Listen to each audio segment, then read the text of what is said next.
অনেককেই বলতে শুনি যে খুব খারাপ সময় যখন আসে তখন কিন্তু নিজেদের লোকদের পাওয়া যায় না।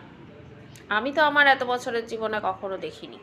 আমি বরং উল্টোটাই দেখেছি, যে দুঃসময় বরং কাছের মানুষরাই সব থেকে আগে আসে।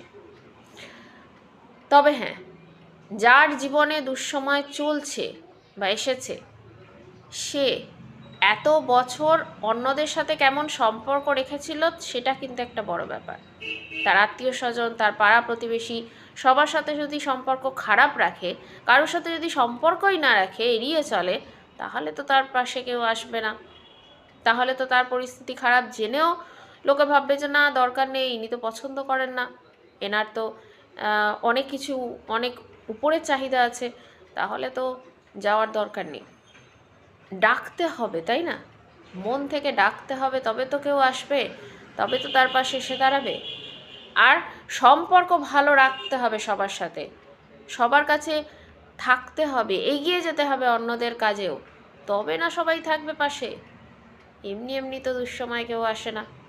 সবার সাথে ঠিকঠাক সম্পর্ক রাখলে সবাই পাশে থাকে, আজীবন পাশে থাকে, সুসময় দুঃসময়।